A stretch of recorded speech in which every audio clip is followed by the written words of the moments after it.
Hello, my friends. Welcome to the 15th episode of 7vswild. And today's episode, it's about Niklas' 7 days. I mean, after he got out because he injured his head, we are now all curious to know if he just survived or if he thrived. And, well, if he made the whole 7 days, just because after the rescue team left and told him that his injury wasn't that severe, that he didn't need any stitches or something like this, that he could, then he decided that he will continue this whole project just for himself. And now we are all curious if he made it and how far he made it. Okay, with this, let's go into this.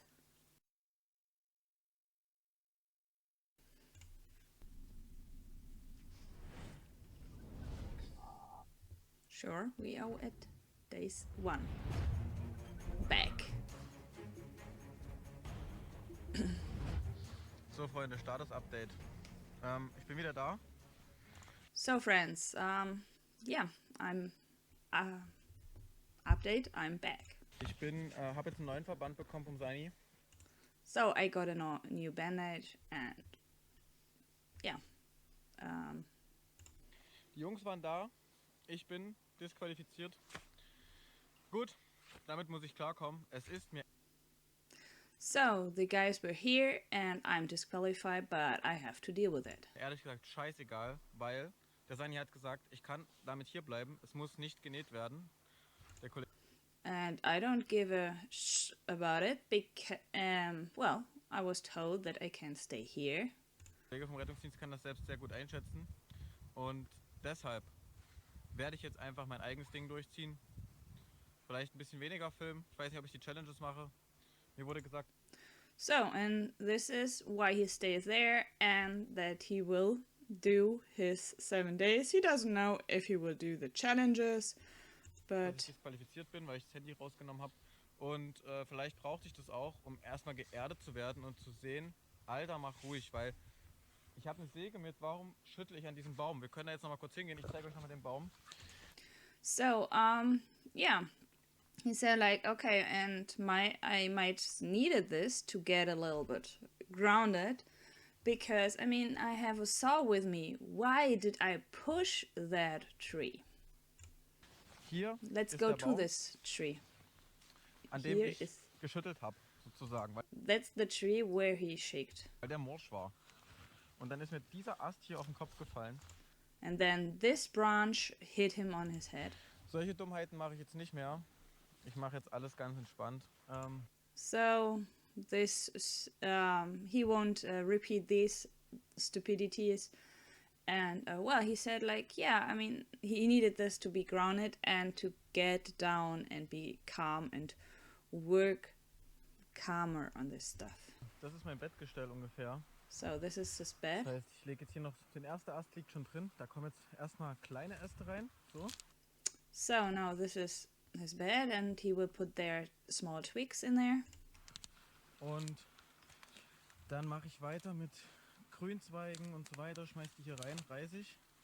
Dann kommt das Tarp oben drüber und dann kommt der Schlafsack da rein. Freunde, ich habe So he will put more twigs in there and then some green stuff and then there comes their sleeping bag on top and now. Changa entdeckt. Das ist ein ganz wertvoller Pilz. So he found some shanga, which is a very valuable mushroom, Ein ganz wertvoller Pilz, der sehr selten ist. which is Mega, very mega rare. gut, Alter. Den nehme ich auf alle Fälle mit. Das ist ein starker Heilpilz. Sehr wertvoll. So, and this is a mushroom for healing. So, and very, very valuable. And I mean, yeah, he might need this. Part 1 ist geschafft. Und zwar ist das Jägerbett soweit fertig. Das wird sich in den nächsten Tagen sicherlich noch ein bisschen runterdrücken von meinem Gewicht. Ich werde jetzt das Tarp hier aufhängen, denn es fängt schon an zu tropfen. Und dann mache ich mich ans Feuerholz, dass ich erstmal safe Yeah, so he will put the tarp on top and it starts dripping, so some rain's coming. bin. Es puckert ordentlich, mein Kopf. Aber ich denke, das wird auch vorbeigehen.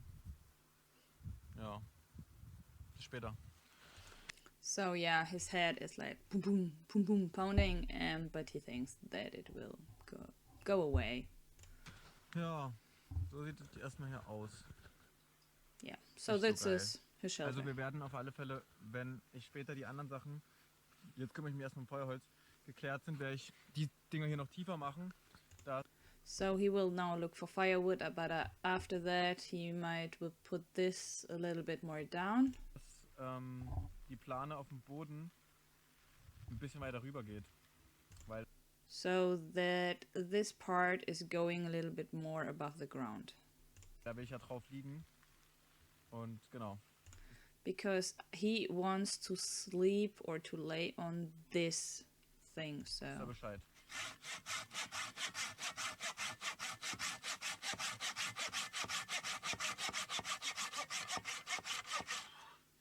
Ich bin so froh, dass ich die Säge mitgenommen habe. Hätte ich die nicht mit. He's so happy that he took the saw with him.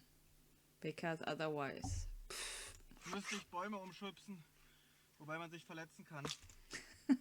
Otherwise he would have to push trees down and you might get hurt with this. So dumm, Alter. Ich komme immer noch nicht drüber weg. So stupid and he still doesn't get over it. Wir machen jetzt Feuer.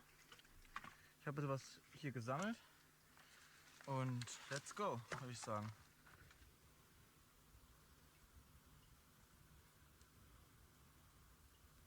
Okay, so he collected fire and now he's drying all this.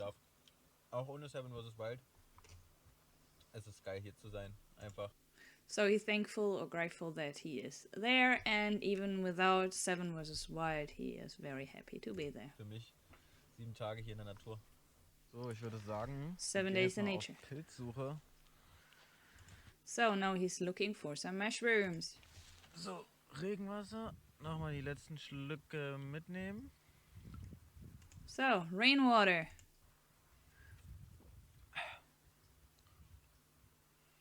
Das ist ein Gelände hier, das birgt so viele Gefahren.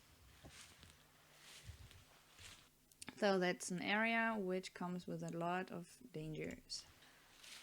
Muss man sehr, sehr vorsichtig sein. You need to be very, very careful. Da oben ist meine Höhle. Up there Und is hier his unten cave, sind so, ich kann gar nicht beschreiben. and down Große here. Steinblocken, die sehen aus wie vom Himmel gefallen. Überall solche Löcher hier. Well, down there are these huge rocks that look like they fell from the sky, and then there are these holes everywhere. Wo man aufpassen muss, wo man hintritt. Davon ist ein kleiner... Ah, da habe ich gerade einen Pilz entdeckt. Oh Gott. Da muss ich aber vorsichtig sein hier. So, yeah, and he now just found a mushroom.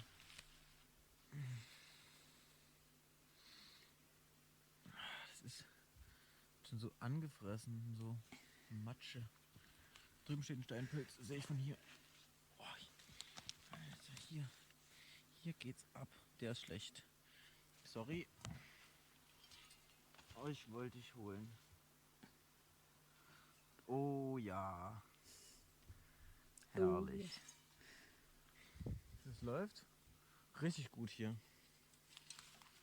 It's going on really good here.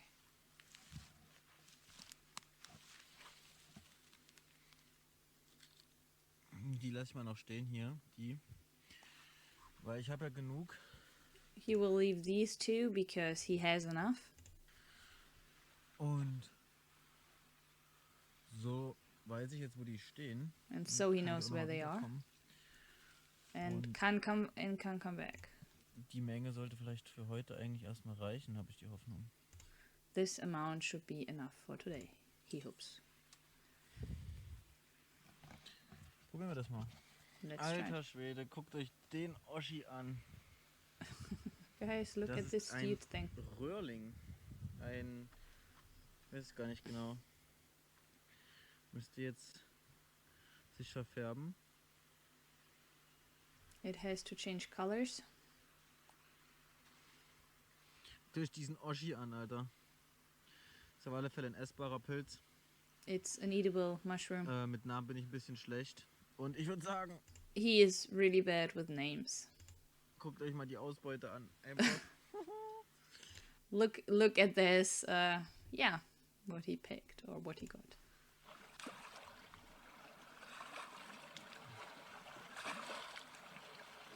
Ich würde sagen, um Armbrot essen muss ich mir gar keine Gedanken machen.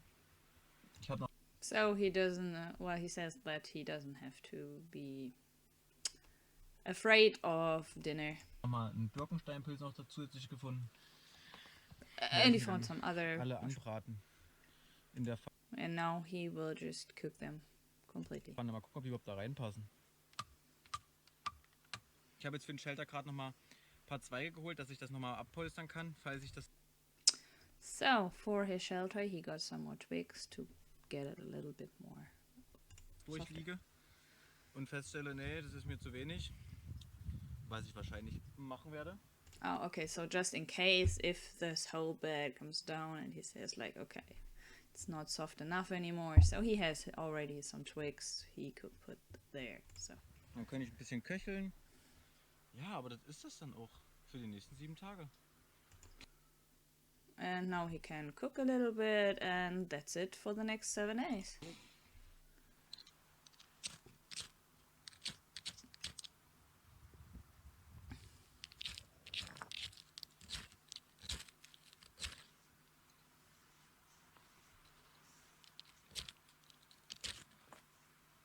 Do you remember that was Immer noch Tag 1. not getting on a fire was a problem also Chris had. Und ich sitze immer noch am Lagerfeuer. Und ich fange jetzt schon an, mir Geschirr, also ein Schaber oder Löffel, irgendwas, für die Pilze zu machen.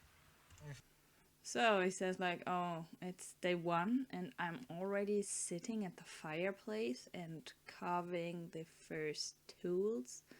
So like a spoon or something I can work with. So for the mushroom, so for cooking. Ich frage mich, ob das gut ist oder ob das schlecht ist. I don't know if this is a good or a bad sign. Ich weiß nicht. Also, ich habe echt die Befürchtung, dass mir ganz schön langweilig werden könnte. I'm a little bit afraid that I could get a super bored. So, dann probieren wir mal den ersten Pilz. Das ist ein Birkensteinpilz, wenn ich mich nicht irre. Stand zumindest von der Birke und sieht aus wie ein Steinpilz. Oh. Okay, so this is some mushroom that's was close to a berg, and yeah, and it looks like the stone mushroom thing. So I'm pretty sure I'm getting stoned by mushroom knowers with English that have all the English terms available. I'm afraid to look these things up because what's usually coming out of this is not the truth, and so I'm just leaving it. You see the picture. If you know what kind of mushroom this is, that's fine. If you don't, you're just like me and say, mushroom. He knows he can eat the mushroom. Okay, eatable mushroom. Und den werde ich jetzt mal versuchen zuzubereiten. So, he now will cook this one.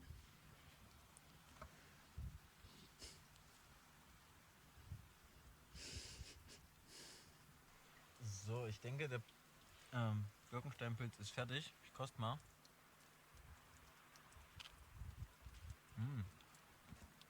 Na gut.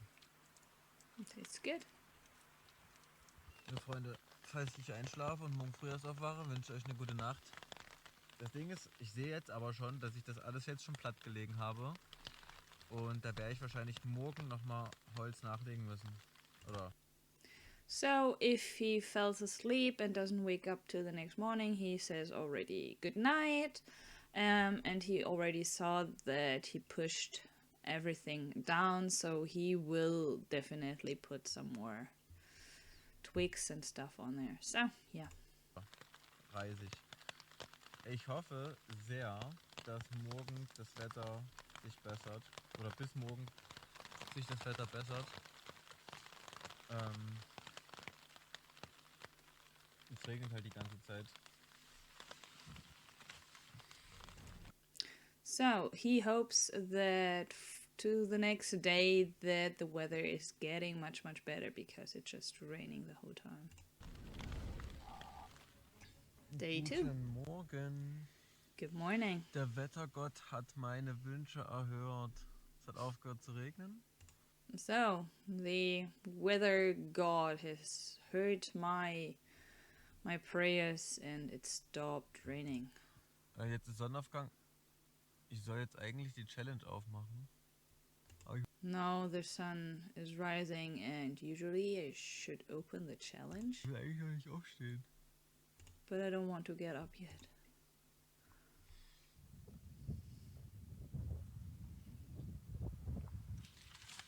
Es werde Licht, die Nacht ist dunkel und voller Schrecken. Auf alle Fälle eine Fackel bauen, kriegen wir hin. So yeah, now this was the challenge about the torch. And he says like, yeah, that's easy. I will do this. Ich habe jetzt noch keinen so richtigen Plan vor Augen, weil hier ist ja alles nass.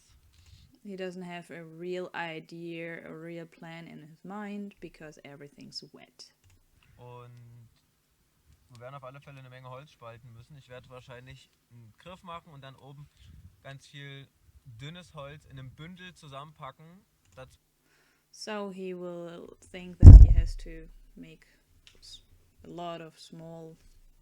divide a lot of wood, but yeah, with a grip, and then on top this holds small things, but zwischen schön Birkenrinde stopfen, das anzünden, dann hinstellen und hoffen, dass es überhaupt brennt. And then birk bark and then hope that it's burning at least because everything's wet. Heute machen wir die Goldröhrlinge mal in der Pfanne. Mal gucken, wie das ist. Gestern hatte ich die ja nur aufgespießt. War auch gut. Aber ich habe jetzt noch so viel. Das dauert dann ewig. Jetzt was essen. So now he will do his mushrooms in the pan and cook them. Yesterday he put them on a stick and cooked them, but this would take way too long, and so he decided to make it that way. Zähne putzen. Mit Kohle natürlich. Then the next step is brushing his teeth. Sure, with coal. Also die Pilze sehen schon mal richtig geil aus. Machen einen guten Eindruck. Ich glaube, das Braten ist eine sehr gute Idee. Da unten brutzelt es richtig drin. So, well, the mushrooms there are a very good idea. They are, you can hear this bristling sound, and yeah. Ich muss euch mal am Bein festklemmen. Oh, hier, herrlich. There's his tool he made just the day before.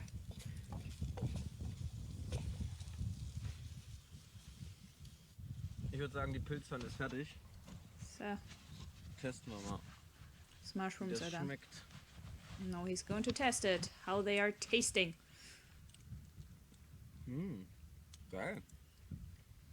Great. Richtig gut. Really good. Okay, wir braten die Pilze ab jetzt immer. Okay, we are putting it in the pan. Mit Gewürzen wäre es noch geiler. With some herbs Salz, it would be Pfeffer. even better. Eine Pilzpfanne. Salt, pepper. Das Leben. Perfect. Aber nur die reinen Pilze kommt man auch voll mit klar. But Absolut ausreichend. just the mushrooms are still very good. Fine.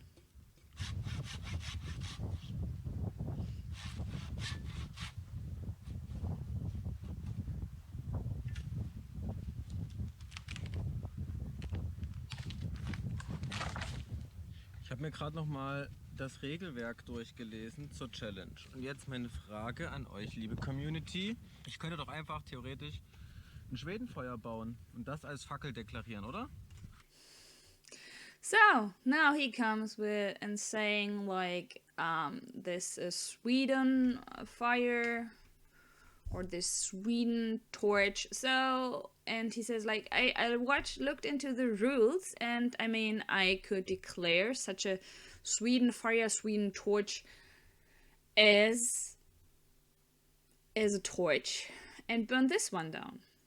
Dear community, what do you think? And the funny part is that this challenge was a huge discussion in the whole community because Fritz did it, and you remember that it was almost that thing burned for almost an hour. So yeah, and so they were like, yeah, this is not a torch. A torch, you can walk around with it, but yeah, but they say that you just have to place it somewhere and let it burn. So yeah, and now he is requesting or thinking about the same thing like Fritz did. And of course, well, Fritz really enjoyed this because he was like, guys, look, I wasn't the only one who saw this as a solution for the challenge. Also einen Stamm nehmen, maximal 40 cm Durchmesser, den in der Mitte spalten.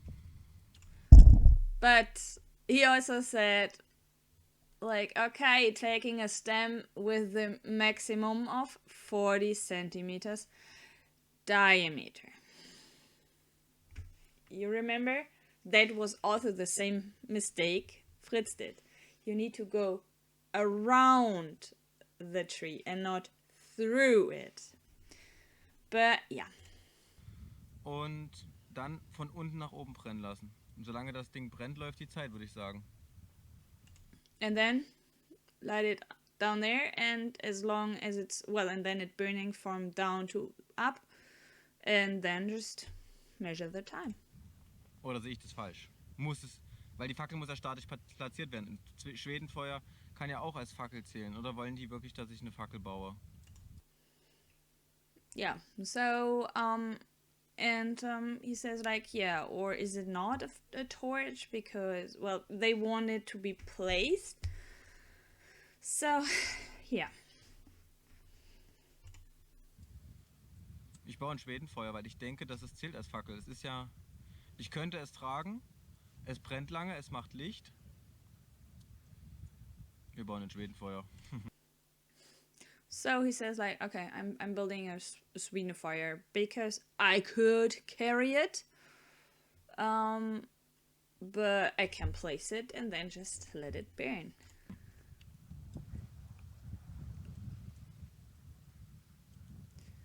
Hoffen wir mal, dass der trocknet hier. Let's hope that this is dry. Jetzt geht's erstmal Zähne putzen. Ich habe mir einen frischen Birkentrieb geholt. Jetzt seht ihr, das ist wie eine Zahnbürste hier. So, brushing your teeth, and he got a new birk twig, and now he's, yeah. Jetzt nehmen wir die Kohle The coal. und machen die Kohle klein.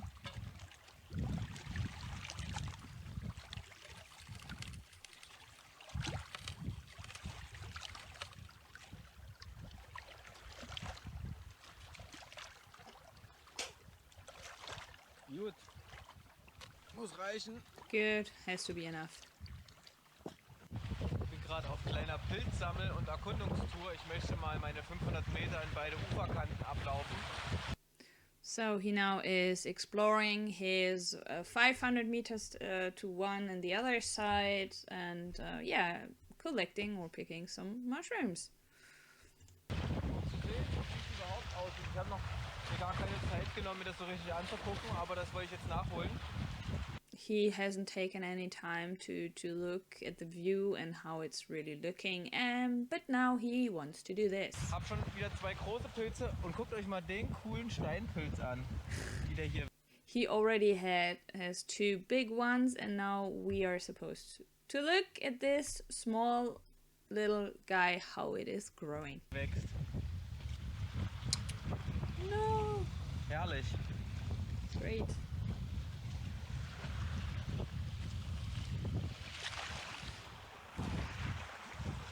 Oh, hier sind noch mehr. Ich muss mir das merken. Hier unten ist ja alles voll. Oh, there are Schön, dass even wir auch more, welche and he has to remember this because there's everything full. mitzunehmen. Ich muss die auch aufessen. He has to stop picking some up because he also has to eat them. Ich merke mal, wo sie sind. But he memorizes where they are. Eine ordentliche Pilzausbeute, würde ich sagen. Der hier ist jetzt aber schon seit gestern da und der ist auch so pappig und schon angenagt.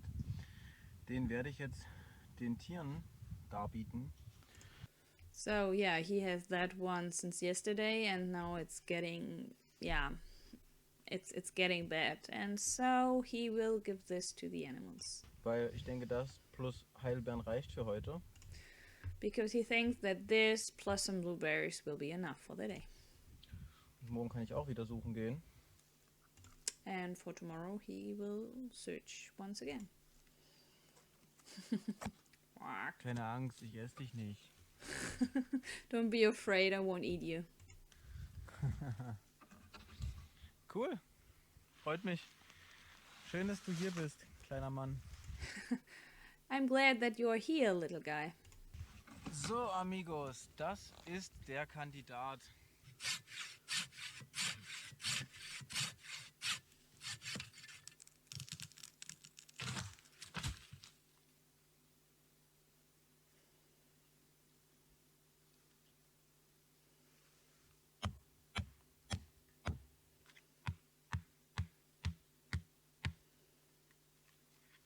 So, Freunde, ich bin zurück.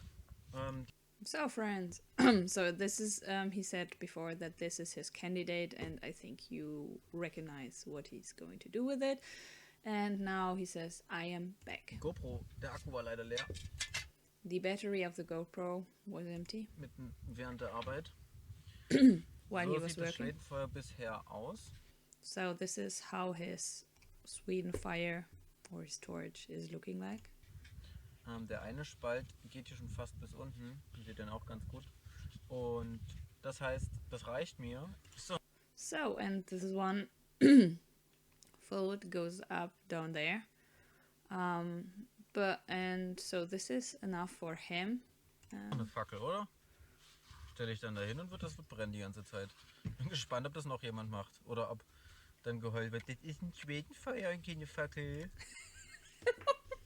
So he says like, okay, I'm curious if there's someone else who's doing this, and if they are like crying in the comments, that's not a torch, that's a Sweden fire. So yeah, he already predicted everything that happened. Sind wir bei 33. Also ich bin voll im Rahmen. So, but even if he said diameter, he now takes it around the stem. So yeah, and he says it's 33, so he's absolutely in what he's allowed. Passt also alles. Changa. Changa ist ein Heilpilz, den die Urvölker ganz oft verwendet haben. So yeah, now he's explaining this Changa mushroom, so this healing mushroom, and he says Changa is something natives used to do. So Davon einfach dann so ein bisschen klein bröseln und den im Wasser kochen. Macht just make it small and drop it into the water, einen sehr guten Heiltee, and which makes a very, very good healing tea. der vor allem auch bei Entzündungen hilft. Und ich habe ja eine Wunde da oben. Which is helping a lot with inflammation, and as he has a wound up there. Ich glaube nicht, dass sich entzünden wird. Ich bin da guter Dinge. Allerdings, why not? Es ist so wie Knoblauch. Ist auch ein natürliches Mittel gegen Entzündung und So he doesn't think that it's going to inflammate up there, but why not? And it's like he says it's like garlic, which is also a natural inflammatory thing.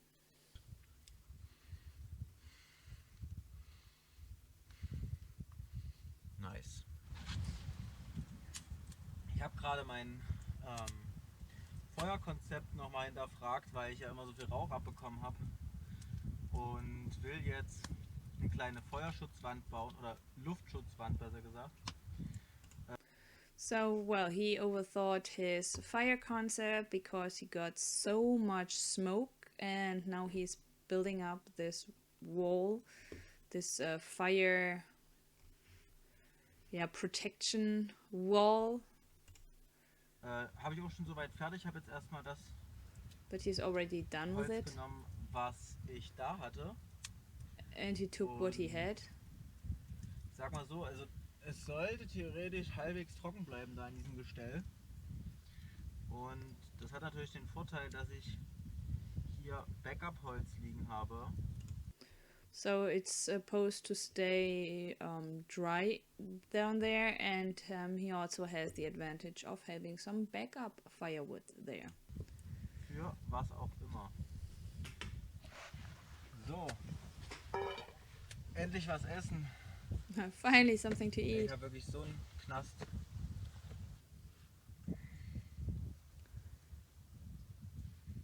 So. Das packen wir jetzt erstmal in die Pfanne.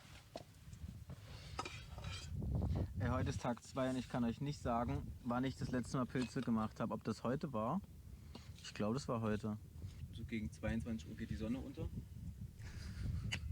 Dann So he says like, okay, it's day 2, but I can't tell you if I made when I made mushrooms the last time, if it was today or yesterday, but I think it was today. werde ich die Fackel, also mein Schwedenfeuer hier zünden.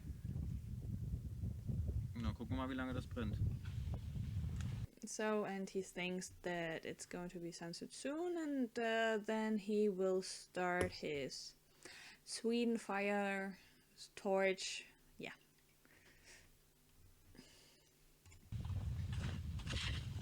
Ach komm, das reicht. Okay, that's enough. Brennt ja schon übelst an die Scheiße. It's already started to burn. Lecker. Yummy. Die Sonne ist rausgekommen. Ich werde mal ans Ufer gehen und versuche ein bisschen Vitamin D zu tanken. When sun has come out, and now he will go to the coast, or to the water, and start getting a little bit of vitamin D. Das ist das erste Mal, dass ich hier die Sonne genieße, richtig, direkt im Anblick. Guckt euch das So it's the first time that he can enjoy the sun. an. Die Sonne ist noch nicht mal ganz draußen. Es macht mich trotzdem extrem glücklich. The sun isn't even out completely, but it already makes him pretty happy. Oh. Guck mal, ich habe einen Fisch gefunden. Oh, look, I found a fish. Ein toter Fisch. A dead fish. Riecht nach Fisch. Schwierig. Smells like fish. Difficult. Isst man den jetzt oder isst man den nicht? Ich nehme ihn auf alle. Do you eat it or don't you eat it? But I will take it with Dann me. erstmal aus und dann überlege ich mir das. Ich bin zurück von meinem Spaziergang an der Küste. Ich werde morgen noch ein Stück weiter gehen auf alle Fälle, denn ich habe ja diesen Fisch hier gefunden. Der hängt da jetzt noch, den habe ich aufgespießt, damit ich den mitnehmen kann, ohne ihn in die Yeah, so he took this fish and prepared it. Yeah. Hand tragen zu müssen. Dann habe ich noch die Pilze und heute Abend muss ich als Challenge diese Fackel hier entzünden. So yeah, he has this fish and his mushrooms, and then he has to start his torch. Genau. Was ich noch gefunden habe am Wasser ist diese Dose.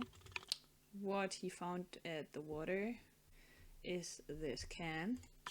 Und die ist gleich aus zweierlei Gründen richtig gut. Zum einen It's perfect for 2 reasons. First of kann ich all, ausprobieren, ob man aus dem Ding einen Angelhaken bauen kann. he can now try if you really can make a hook out of this, so to catch fish. Das werde ich als nächstes machen. That's the next Und thing.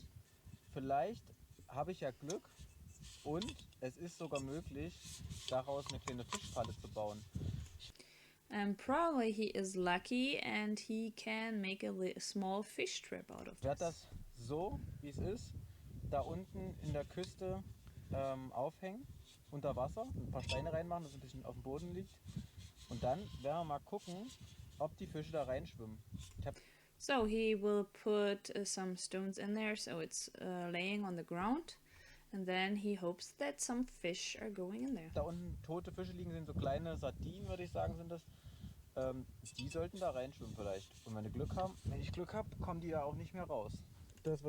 So, and he saw some small fish, and he hopes for these that they are swimming in there, where the size should be okay to get in there, and then yeah, he hopes that they are not getting out anymore. Was später mal die Spitze vom Haken werden soll, ist schon mal ganz gut.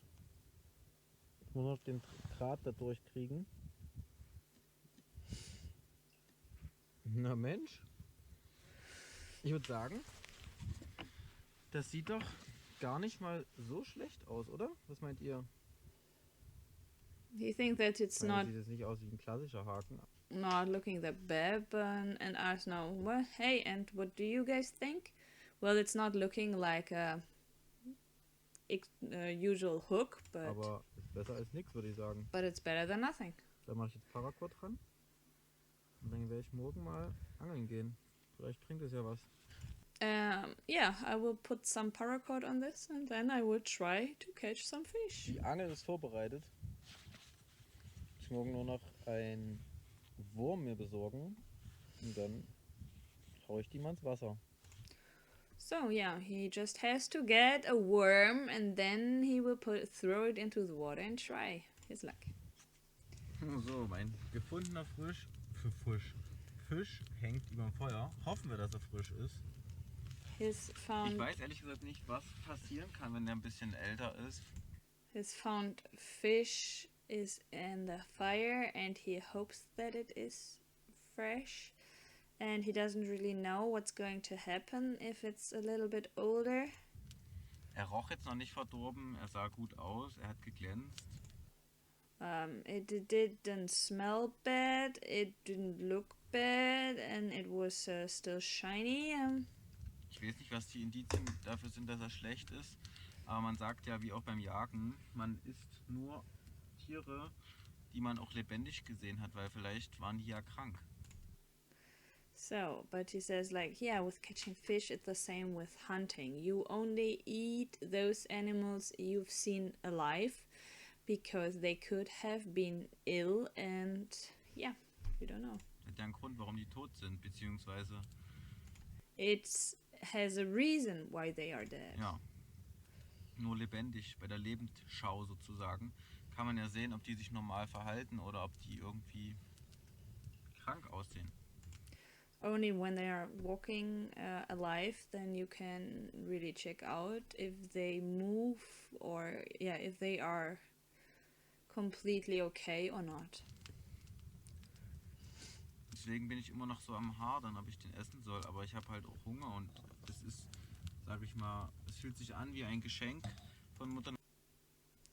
So I know he's like thinking if he should eat it or not. He is hungry and he says like it feels like a gift by Mother Nature. Natur, was sie mir da gebracht hat, weil ich bin da am Ufer lang gegangen und plötzlich sehe ich diesen Fisch da, so kopfüber im Wasser hängen und dachte, Yeah, and so he just walked there and suddenly he saw this fish. so, taucht der? Was ist, what the fuck? Und dann habe ich den Stock rausgeholt und habe gesehen, aha, he dead. Ich würde sagen, So das he got it Ablösen out lässt with sich the sehen. Wir haben stick and saw that he's dead. hier den Fisch, der braucht auf alle Fälle eine Weile, bis er durch ist. Und die insgesamt dritte Pilzpfanne. Dann kosten wir jetzt So yeah, the fish that will take a little longer till it's done in the mushrooms. erstmal ein Stück Fisch.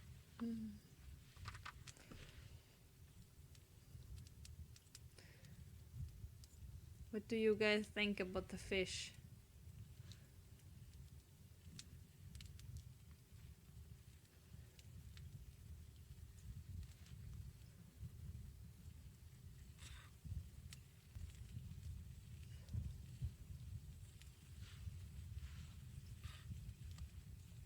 weiß nicht so richtig, ob der so schmecken muss. He doesn't know if it has to taste like that.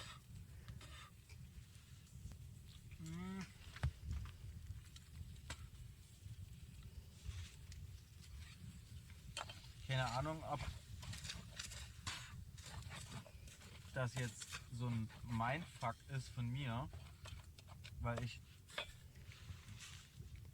He doesn't know if this is mindfuck, Der schmeckt irgendwie komisch.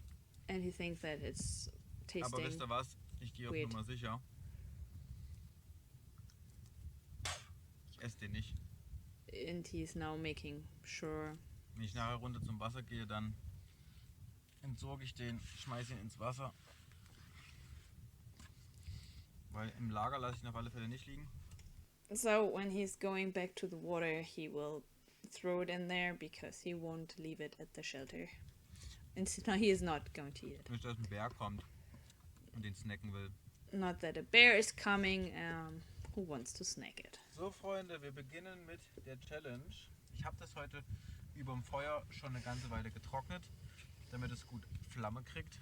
Und so he dried it the whole day to dry it. So yeah, he dried it the whole day over the flame or next to the fire.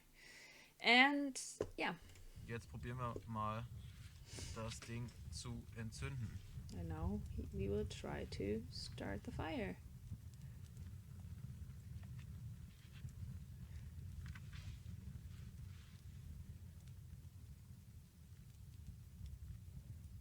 So, Stoppuhr.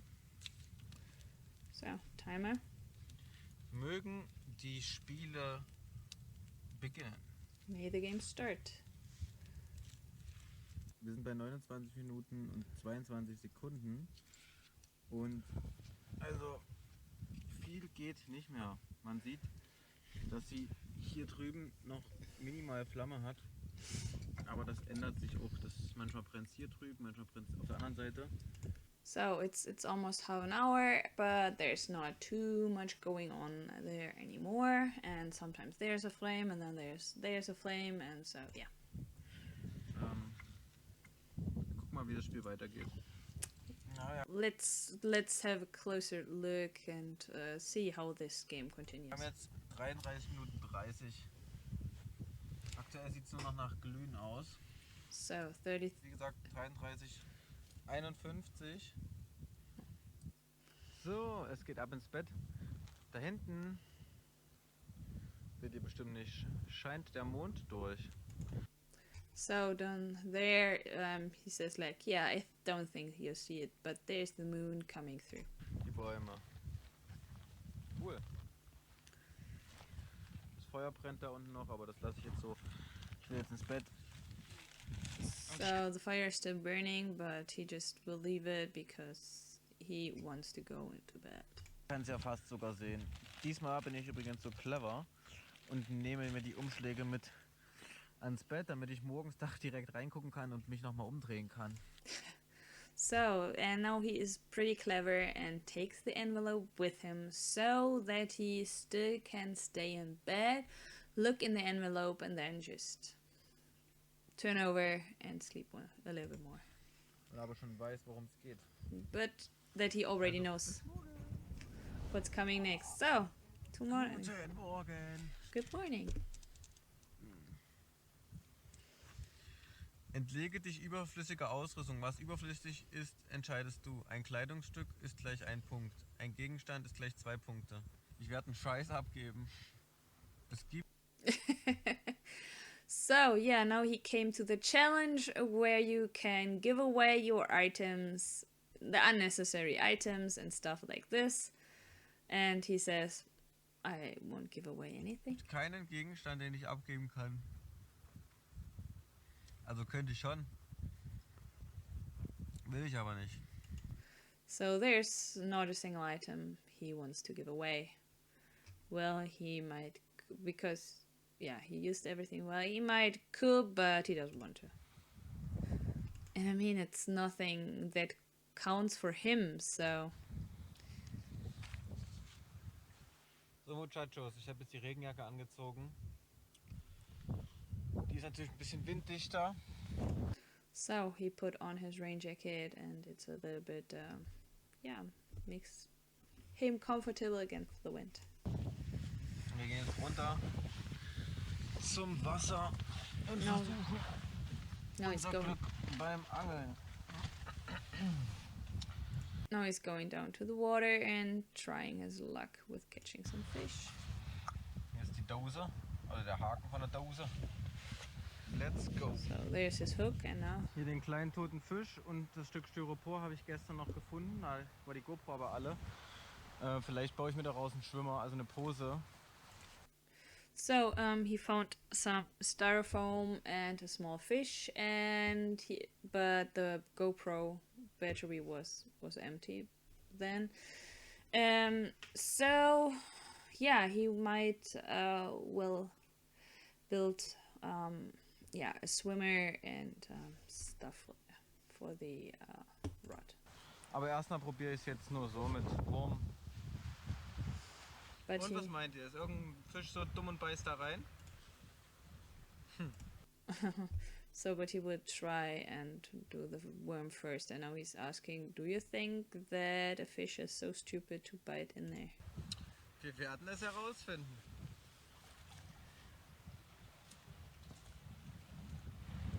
Yeah, let's see. Die Scheiße geht ja nicht mal runter. Oh. He says, oh no, it's not even going down. So, dann werde ich jetzt noch weitermachen und ich sage euch, wenn das passiert. Schaut mal, wen ich gerade aus dem Wasser gerettet habe.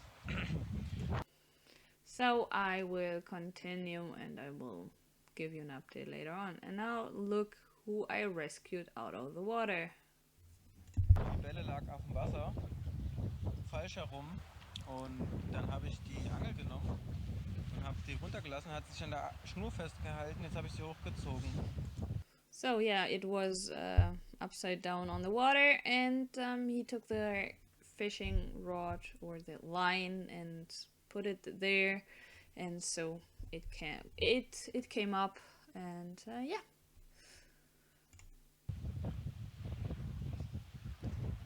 Oh, Kleiner Freund. hey little friend. Ist wegen dem starken Wind abgestürzt. Did you come down because of the strong wind? Zweite Libelle entdeckt. The second one. Wie schön. So beautiful. Wie schön ist das bitte? Hier sind 2 Libellen. How beautiful is that? Leute, ich weiß nicht, was heute los ist. Ich bin bis jetzt an meinem persönlichen Tiefpunkt angekommen.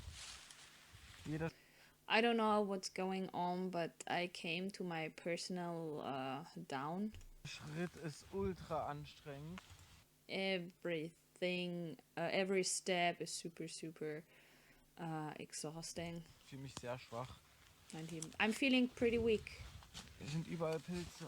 There are mushrooms all over. Ist halt auch einfach übelst kacke hier zu laufen. Oh, ein Loch mit Wasser. It's also very bad to walk here. Oh, there's a hole with water. Oh, Kacke von dem Tier. Oh, some poop. Animal poop. Ich weiß nicht, was mit mir los ist. I don't know So, what's jetzt drücke going ich ein on. bisschen die Heidelbeere, dass hier der Fruchtsaft rauskommt. So Vielleicht kann sie I'm damit pressing the blueberries so their juice is coming out. was anfangen And probably it can do something about it und sich stärken. and getting stronger.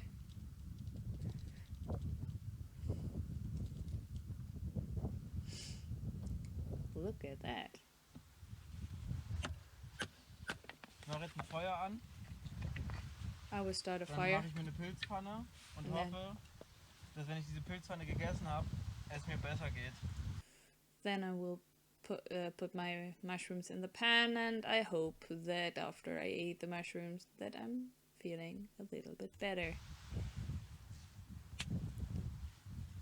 Meine Pilzpfanne sieht schon ziemlich geil aus, muss ich sagen.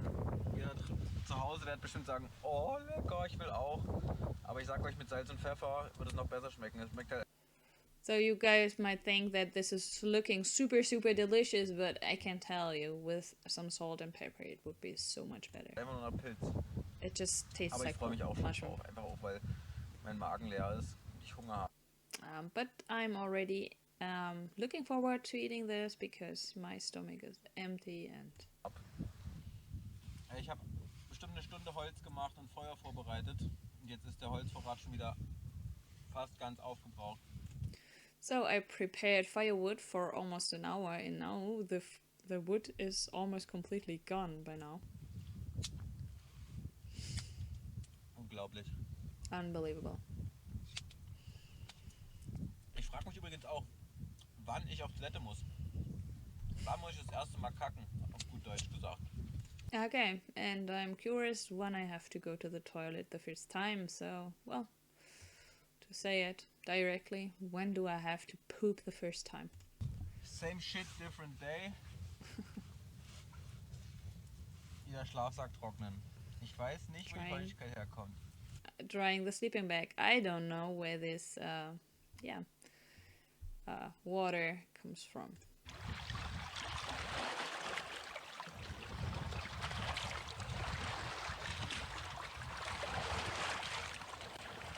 Alter, es ist nicht festgebrannt. Leute, ich muss euch was erzählen. Lilly, die Libelle, ist weg. Sie kann scheinbar wieder fliegen. Sie hat hier... So, yeah, his little friend is gone, so this is what he has to tell us. Unten diese Heidelbeere noch mal ein bisschen ausgesaugt. So, yeah, she sucked this blueberry out and she flew away. Und sie ist nicht mehr auffindbar. Oh, now he can't find her. Das heißt, scheinbar hat es was gebracht, sie ein bisschen aufzupäppeln. Und wahrscheinlich ist sie wieder da unten unterwegs, irgendwo am Wasser. Vielleicht sehen wir sie nochmal wieder. Ich freue mich auf alle Fälle, für eine kurze Zeit jemanden getroffen zu haben, der...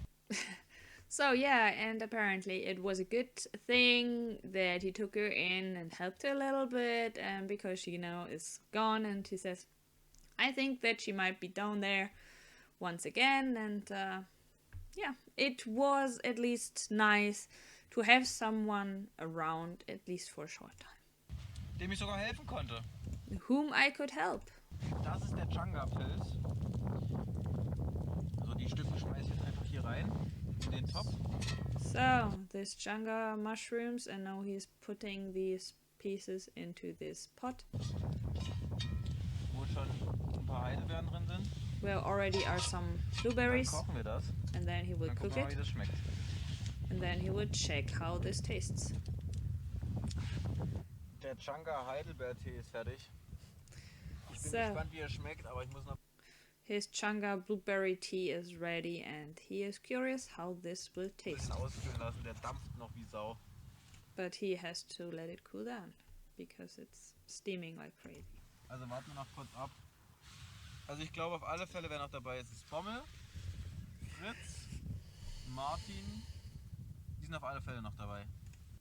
So who will be there at all costs is Bommel, is Fritz, is Martin, and yeah, I mean he's pretty good. But additional to that, on day 4 there was also Fabio. I'm not absolutely sure right now if Bommel went away that night or not. No, he gave away items, so he was still there. I think in the next night he went away. He left the camp or the project.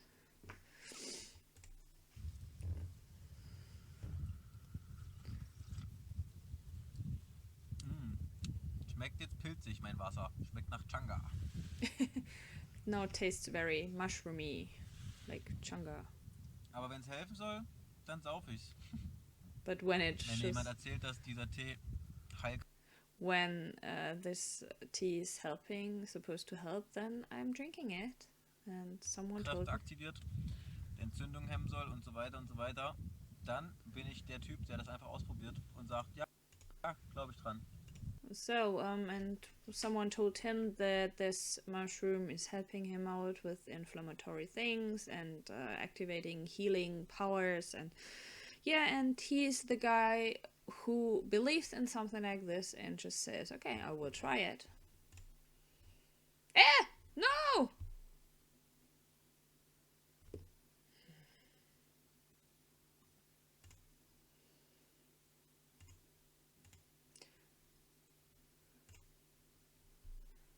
Ich freue mich auf alle Fälle für eine kurze Zeit jemanden da. Dann bin ich der Typ, der das einfach ausprobiert und sagt, ja, glaube ich dran. So, here we go. Ich habe so einen alten vertrockneten Fisch hier gefunden und habe überlegt, ich mache den jetzt an den Haken ran. Ist bestimmt falsch. So I found this super dried up fish, and I just decided to put it on the hook. It might be wrong, but Sorry an die ganzen Angelcracks. Ich schmeiß hier sorry for all the catcher, the fisher cracks, aber hier rein. Mal gucken, was passiert. experts, pros. Beim Reinwerfen ist der Fisch abgegangen. Da unten treibt er. When I threw it in, the fish just got off. So yeah, it's swimming there. Mann, ich hab keinen Bock mehr auf Angeln. Angeln ist scheiße. I don't want to catch fish anymore. It's bad. Ich habe eigentlich keine Probleme. Und trotzdem kommen Zweifel auf, was ich hier eigentlich mache. So, ich meine, das ist der 3. Tag. So yeah, even if I'm good, I'm thinking about like, what am I doing here right now? It's the 3rd day. Und es geht mir schon ziemlich auf den Sack. And I'm already pretty bothered So, alleine zu sein. to be Ich alone. sage euch jetzt mal, was mich genau ankotzt. Mich kotzt an, dass die Vegetation so einfältig ist, dass es so wenig Vielfalt gibt. So he's pretty bothered, pretty pissed that the vegetation, so the flowers, the plants, are very, yeah, simple, and that you are not finding different varieties of this whole thing. And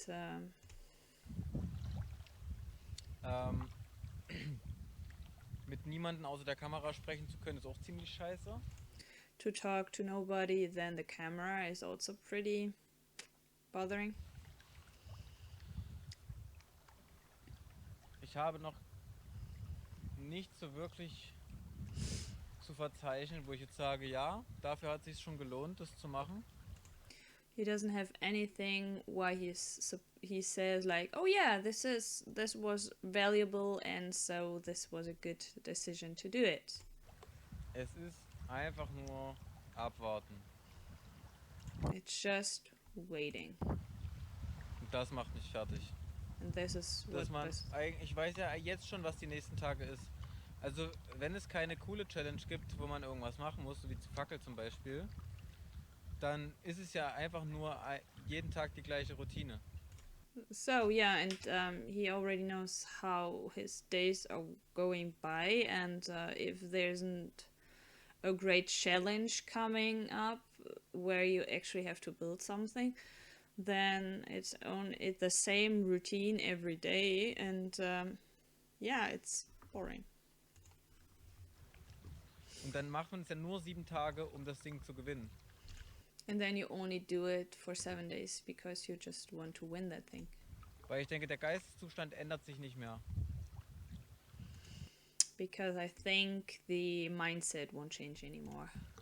Ich bin hier alleine, hab kein Handy. Toll. I'm here by myself and I don't have my smartphone. Great. Ich stehe hier am Wasser, schaue in die Weite. Gedankenleerheit. I'm standing here at the lake, watching onto the water and having no thoughts at all. Top. Great. Aber das sind alles Dinge, die ich schon kenne. But these are all things I already know. Und der einzige Unterschied ist, dass es so lange ist.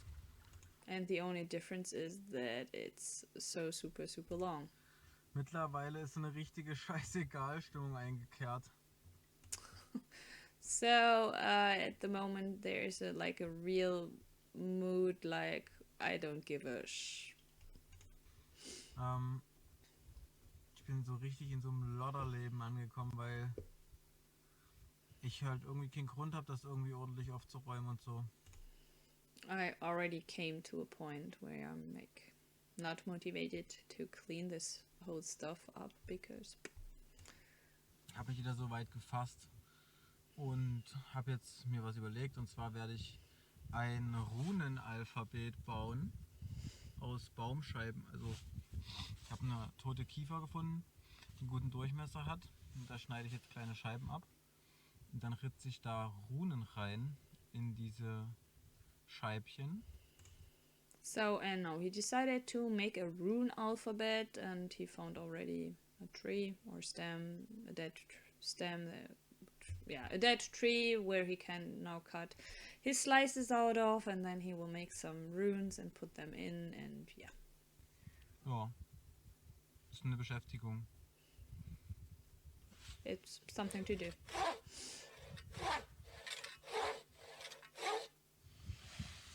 So, ich habe jetzt genügend Scheiben gemacht.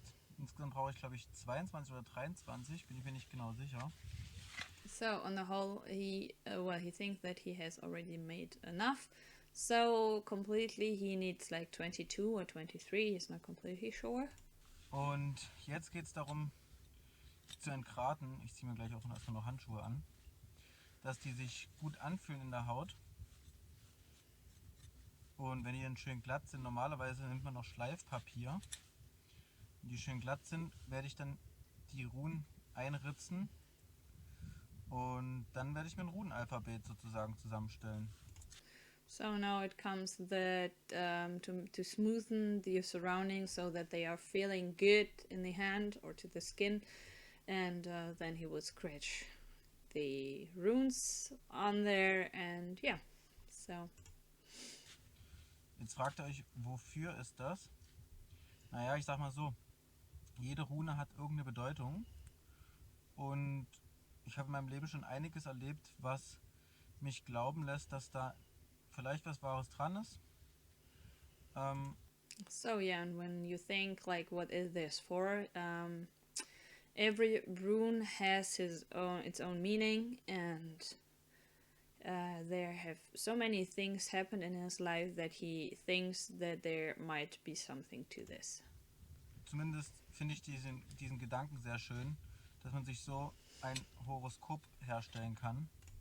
So at least he thinks that the thoughts are pretty nice, and to create yourself a horoscope. Und da es ja mit meiner Motivation gerade nicht so gut steht, habe ich mir gedacht, vielleicht finde ich in dieser Aufgabe neue Motivation. And as his motivation is not so great, he hopes that he finds new motivation with this task. So, die Rohlinge sind fertig. Ich habe die jetzt mit dem Messer so entgratet, eine Runde rum jeweils. Ich werde mit der Messerkante nochmal hier ein paar Mal rüberfahren müssen, oder ich muss das an einem Stein schleifen. Da habe ich noch keine richtige Variante. Eigentlich wäre das Schleifpapier geil, aber habe ich natürlich nicht. So he doesn't know how to smooth this out, if he will do it with a knife or if he just will rub it on a stone. He doesn't really know yet what he's doing, but yeah. Um die Oberfläche noch ein bisschen glatter zu bekommen. Genau. So ist der Plan. Ich zähle die mal kurz durch. 2, 4, 6, 8, 10, 12, 14, 16, 18, 20, 22, 23. Das sollte Counting is one of my lessons, so. passen. Es ist absolut windstill aktuell, so wie ich es mir gewünscht habe. Eigentlich könnte man nochmal ein Feuer anmachen. So there's absolutely no wind going on like he asked and wished for, and so he might start a new fire. Aber ich bin auch so schon eigentlich müde genug. But he's already tired enough, so Ich denke, ich werde einfach schlafen gehen. he thinks that he just will go to sleep. Starten wir morgen wieder ohne Wind mit Feuer in den Tag. Let's start without any wind in the day and with some fire. Guten Morgen. Day 4, good morning. Ich habe gut geschlafen, aber ich lag wahrscheinlich auf meinem linken Ohr. Zumindest tut es ganz schön doll weh. So, als wäre das so die ganze Zeit umgeknickt gewesen. So yeah, he slept pretty good, and he might sleep the whole time on his ear, and well, it hurts, and he thinks that it might, was folded and that he slept on it. Heute ist Tag 4. Today is day Schauen 4. wir uns mal an, was die Jungs sich für uns für heute überlegt haben. Einmal Firestarter. Schweiß und Blut führt zu Glut. Mach ein Feuer mit Hilfe eines Feuerbohrers. Dafür kannst du dir einen Bogen bauen oder die Hände benutzen. Ich habe das mal gemacht. Aber das ist ultra schwer. So, yeah, now the bow drill challenge. And he's like, I once did it and it's really, really hard. So, ich habe meine Sachen ready. Alles hier. Mein Trinkgefäß, Pilze sind geschnitten, da ist ein Changa drin, Kohle liegt drauf, Zunder, Löffel ist dabei, meine kleine Dose, die ich gefunden habe, Säge, Messer habe ich am Mann und jetzt geht's runter zum Angeln, Baden, Waschen. Da hinten dieser eine Stein.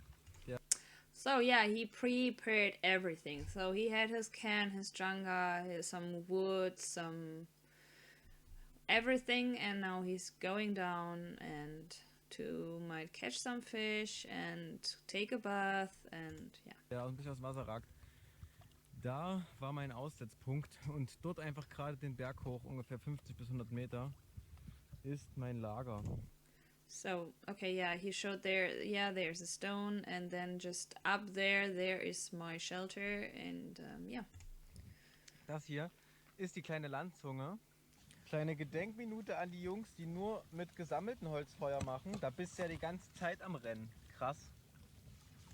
So, yeah, small memory moment to those who just have to get the collected, who have to just pick the dead wood that's laying around. Well, you are just keep running for this stuff. Guck mal Leute, ich habe gerade Kienspan gefunden. Das ist extrem harziges Holz. Oh yeah, so we remember last episode. I think that was last episode. Well, Martin found something of this as well. So the good of the forest. Yeah, it's resin, very good. Burning resin. Perfekter Zunder. Vielleicht ist das ein Zeichen, dass ich es mit dem Bowdrill doch mal probieren sollte. Probably this is a sign that I should try this bow drill thing. Aber eigentlich habe ich keine Lust. But I don't really am into this. Das Gute ist, das stecke ich mir jetzt erstmal in die Jackentasche. Und hier in dem Stück Holz ist noch viel mehr drin. So Das werde ich jetzt erstmal bearbeiten und mir den Kienspan rausholen. The good thing is that I will put this into my jacket, and on this tree there's so much more, and I will just work on it and get it out. Geil. Great. Heute ist mein Glückstag. Ich habe gerade hier neben der Lagerfeuerstelle ein Stück Angelschnur gefunden. Ist zwar nur, keine Ahnung, so lang, aber vielleicht bringt es mehr Erfolg als das Paracord. So yeah, today's my lucky day because I found some fishing line, and probably I will be more successful with that than with a paracord. Und außerdem gefunden ein Kabelbinder, der noch nicht ganz zugezogen ist. Helfen wir uns mal auf. Vielleicht kann man das noch für irgendwas gebrauchen. Und das Paracord tausche ich an der Angel auf alle Fälle gegen die Angelschnur. Die sehen die Fische nicht so gut. So, Freunde. The fish are not seeing the fishing line then well. So yeah, he will exchange the paracord and the fishing line. Die Erfahrung hat uns gelehrt, bei dem Wind, den wir aktuell haben, lohnt es sich überhaupt nicht versuchen, ein Feuer anzumachen. Das ist mein Bohrer.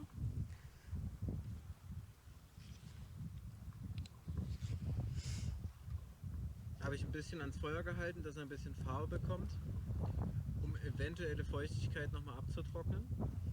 Ist aber kalt. Also. So yeah, this is his stick for the bow drill. He put it next to the fire so it can dry. Yeah, well, at first he said, okay, with the wind it doesn't make any sense to try to make a fire because it's not working properly, and so but he put this tip next to the fire so to dry it a little bit more, and that it gets a little bit of color. But he says, yeah, but it's cold. So yeah.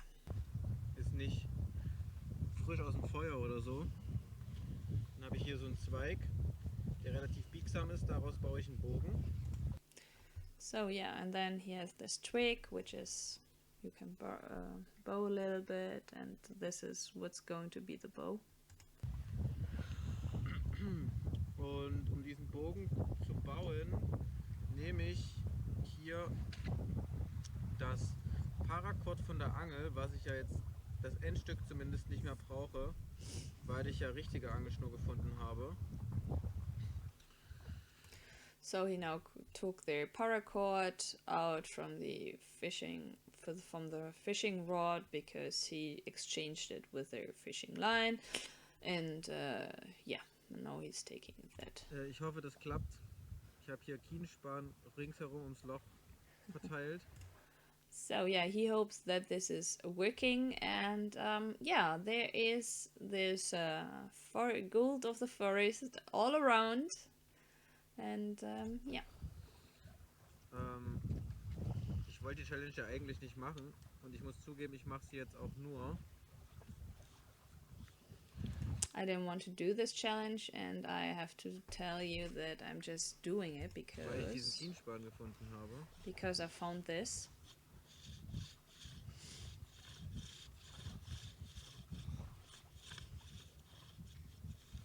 Trete machen einen neuen Versuch. Ich habe hier Kienspan schon ein bisschen geräuchert in der Dose am Feuer.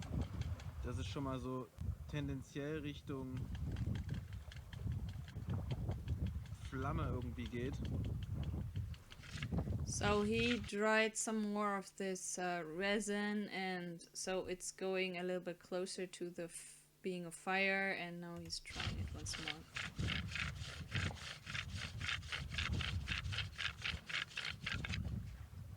Ich sag ja, das ist Schwachsinn. Ja, der ist I tell you that this is insane. jetzt warm, wenn ich mir ins Gesicht halte, aber It's noch not. nicht annähernd so, dass man sagen würde, yo, damit kannst du Feuer machen. It is warm when I put it to my face, but it's not close to where it should be to make a fire. Bowdrill ist absoluter Bullshit. Ich wette, es schafft auch keiner von den anderen Jungs. Ich habe jetzt alles probiert, wirklich.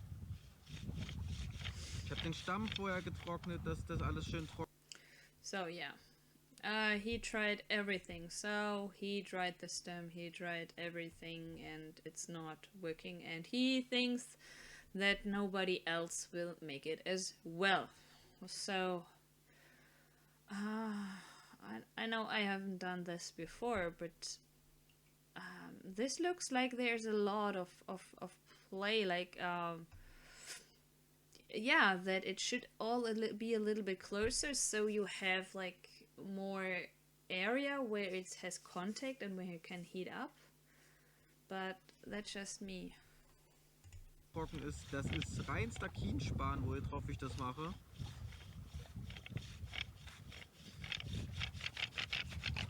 Schneller reiben geht gar nicht.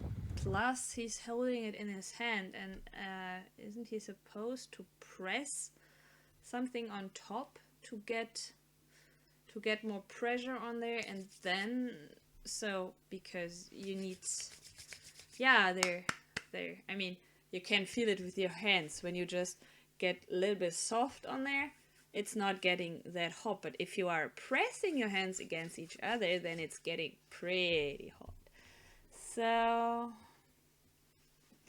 yeah. So, während wir auf besseres Wetter warten, also mehr Windstille, mache While we are waiting for better weather, so less wind. ich mir einfach mal die dritte Pilzpfanne des Tages. So I will make their third portion of mushrooms for today. Der Baum, der da schräg liegt, der ist komplett voll mit Kienspan. Da habe ich auch den ganzen anderen Kienspan her. Und da habe ich gerade eine Viertelstunde lang wieder was abgeschnitten. So yeah, the tree that was laying there completely on the floor, there is even more of this. So, and he just took a little bit out of there, and Guckt mal, wie das Orange hier durchschimmert. look how this Brennt wie is Zunder, das Zeug. looking through orange. Ich habe aber jetzt genug Zunder für die nächsten Tage. Also habe ich mir gedacht, Warum nicht mal so ein ganzes Ding hier drauflegen? But he has enough for the next day, so he thought, like, why shouldn't I just take the whole part and throw it into the fire? Macht bestimmt ordentlich Flamme. Will make a lot of flame. Bei gefühlt Windstärke 8000. Es brennt trotzdem. So he's like, okay, it's super, super, super windy, but it's burning like crazy. Richtig krass. Man sieht hier richtig, wie das Harz verdampft. Wow. It's really great. You can see like, I War don't ein know. super Tag. Ich freue mich auf morgen. Hoffentlich mal It was a great day. Well, I'm curious about tomorrow. wieder eine gute Challenge. I hope it will be a Also, good challenge. bis morgen. So tomorrow, Schlaf gut. Sleep tight. Ich überlege, wir gucken uns mal die Challenge an.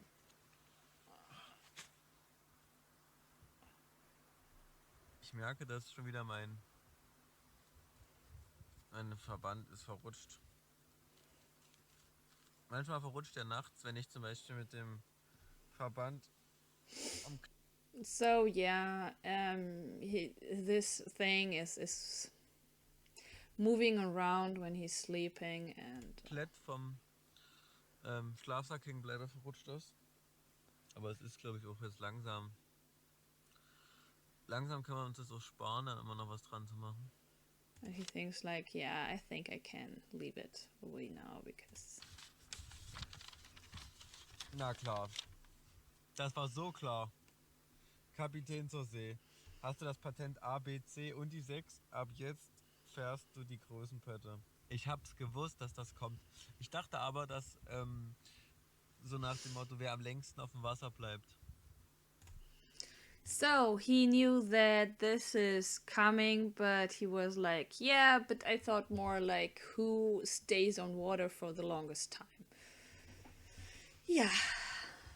Aber das Ding ziehen wir durch. Wir haben Paracord, wir haben eine Säge, wir haben keine Ausrede, das nicht zu tun. We have paracord, we have a saw, we don't have an argument to not doing this, so we're doing this challenge. Ich habe ja in der Vergangenheit schon das Paracord auseinandergenommen und habe hier quasi die ganzen Stränge rausgeholt, die in dem Paracord drin sind. Die sind auch sehr reißfest. Ich weiß nicht, ob sie den Floß aushalten, aber ich nehme die, das sind jeweils, glaube ich, Meterstücken, nehme ich erstmal mit, Safety first. So yeah, he already put out the strains of his paracord, so these are 1 meter pieces. He doesn't know if this is strong enough for building a raft, but he will take them anyways and safety first. Und dann habe ich ja hier noch ein ganzes Paracord, keine Ahnung, das sind bestimmt locker noch 20 Meter. Das nehmen wir einfach mal mit. Vielleicht machen wir auch gleich alles mit Paracord. Yeah, and then he has the full paracord, and yeah, these are probably 20 meters, and yeah, and probably he's doing everything with the full paracord, but he doesn't know yet. Wir wickeln es danach einfach wieder auf. Wäre ja auch eine Möglichkeit. Wir schauen mal. Wir haben auf alle Fälle genug Material dabei. We have So enough Freunde, die material. ersten 3 habe ich mir schon mal rausgesucht. Die wären so die Unterkonstruktion. Jetzt suche ich mir dünnere, die ich so drauf mache. So, das Ding ist jetzt auf alle Fälle groß genug. So yeah, the big ones, and then he wanted to make the small ones, and now he says like it's big enough now. Jetzt werde ich das Paracord, was ich habe, zusammentüdeln und ein langes Paracord draus machen aus den einzelnen Seelen. Und dann alles festmachen und an den See stechen, so Gott will. Was für ein Gott. So yeah, now he will take all the strains, put them together and make a long one, and just make, yeah, bind everything together. Gott, Alter. Inzwischen sind bestimmt 3-4 Stunden vergangen. Ihr macht euch keine Begriffe, wie viel Arbeit es ist, ein Floß zu bauen. In the meantime, there are like 4 to 5 hours gone, and he says like, you don't know how long it actually takes to build a raft. Ich werde, es sei denn, ihr habt schon mal eins gebaut, ich werde jetzt nur diese 4 Stämme oben drauf lassen, die letzte Windung jetzt wickeln und dann hoffe ich, dass das hält und dass es genügend Auftrieb hat Falls nicht, muss ich nochmal nachjustieren. So yeah, he hopes that it's going to swim like this, and yeah, that it's otherwise he has to work on it once again. Aber ich hoffe, das reicht. Es ist schon so schwer, das müsste eigentlich genügend Auftrieb haben. It's so heavy, it's supposed to be swimming well enough. Nicht wegschwimmen. Don't swim away. I need you. Ich habe so viel Zeit verschwendet und so viel Energie heute.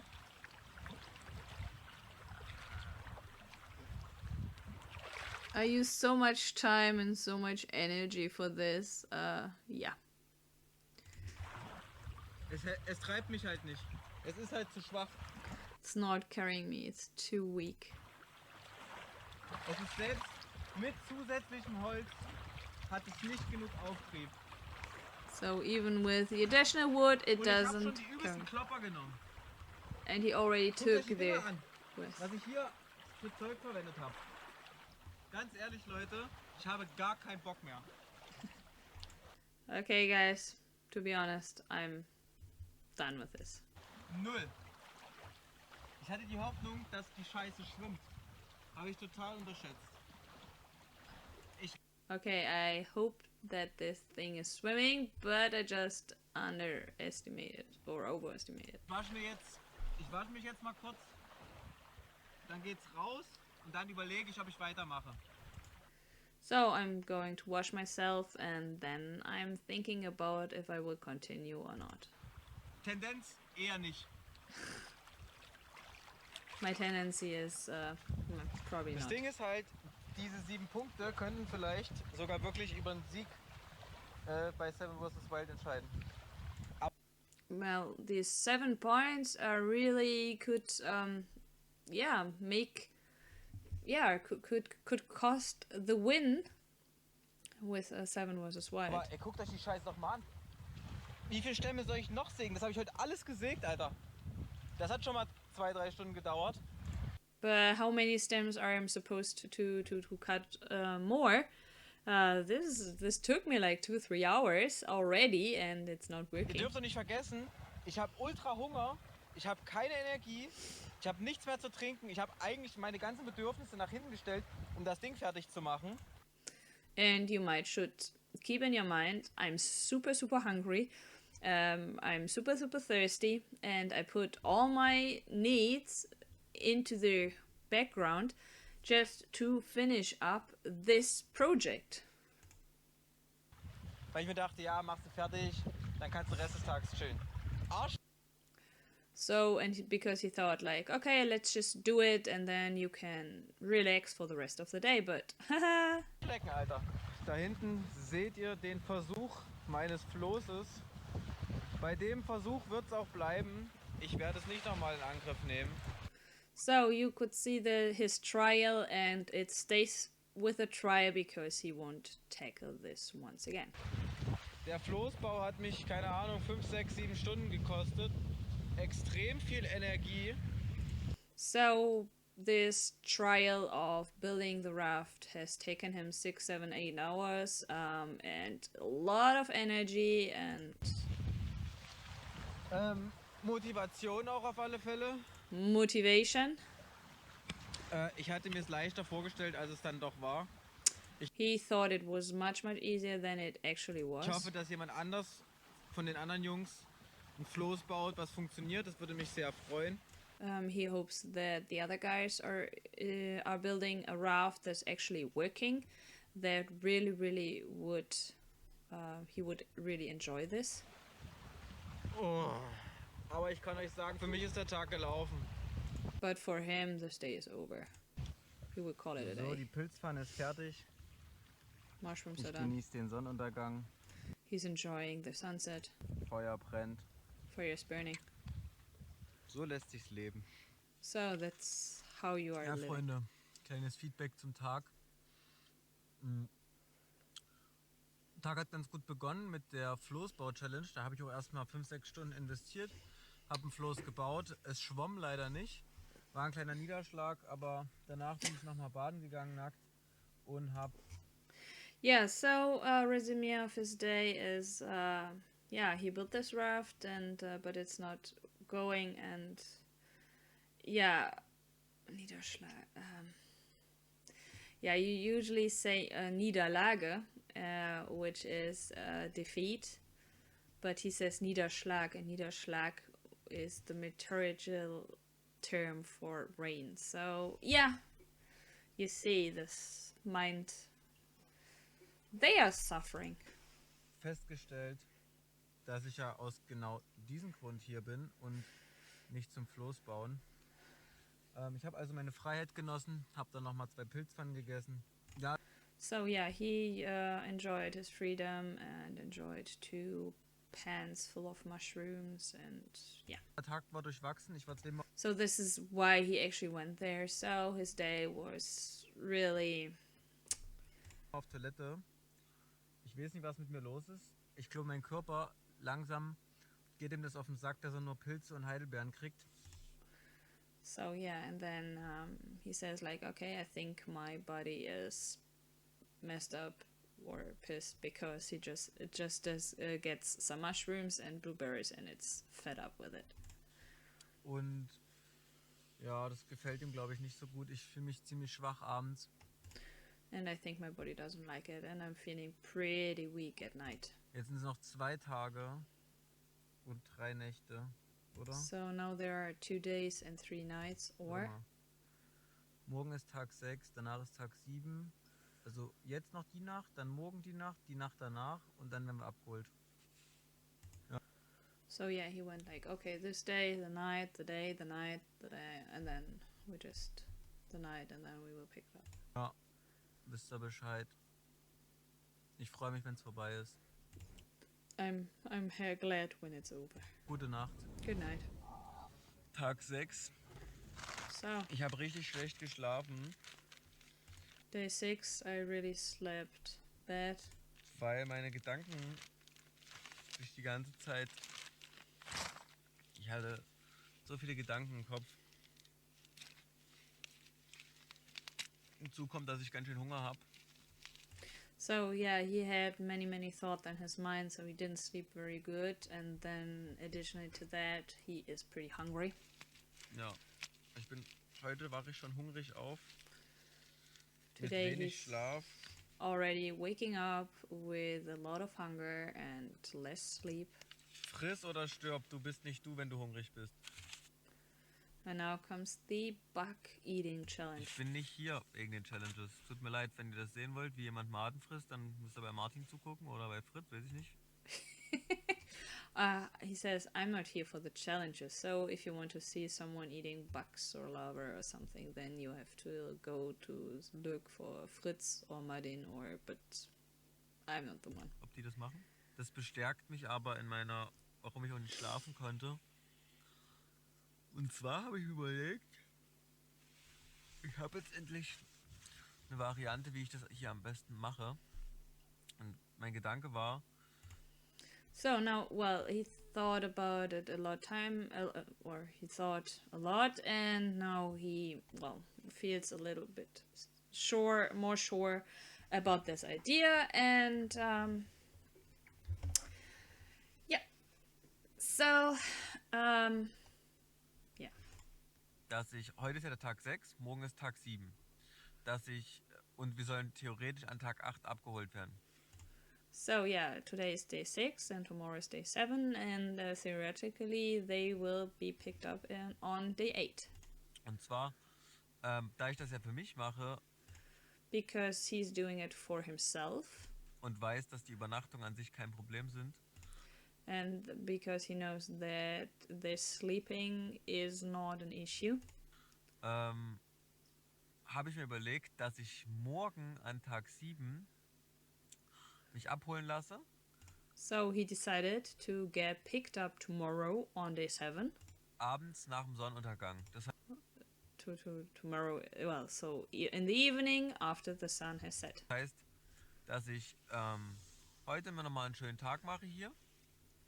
Und so that he's making a nice day out there. And then an Tag 7 schon alles abbaue. On day 7 he will tear everything down. Und an Tag 7 das Tarp abbaue und eine Schwitzhütte und am Wasser aufbaue, alle Sachen mit runternehme. And then he's building up something like a sauna down at the water. Euch nochmal hier alles zeige. And then he will show us around on the last day. Und mich dann abends abholen lasse. And then we'll let him, and then we'll get picked up by the guys. Dann habe ich zwar nicht 7 Übernachtungen und 8 Tage, aber then he doesn't have like 7 nights and 8 days, but darum ging es mir auch nie. But it was never for this. Es ging mir darum, dass ich 7 Tage draußen sein möchte. Das habe ich dann erfüllt.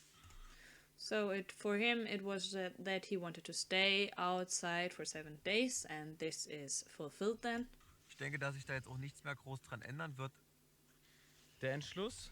So, and he doesn't think that there will be, that there are lots of changes about this. So.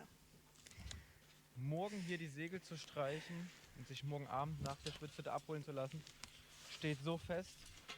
Das könnt ihr euch gar So yeah, this whole decision is absolutely safe, and we can be so sure about this. nicht vorstellen.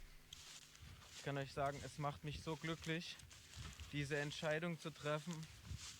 Für mich alleine. And it makes him so happy to have made this decision, and just for him alone. Und es ist auch irgendwie ein Stück weit spirituell, weil klar enttäusche ich damit einige Leute. And it's partly a little bit spiritual, and sure, he will disappoint some people, but Aber das Wichtigste ist, dass ich mich damit nicht enttäusche.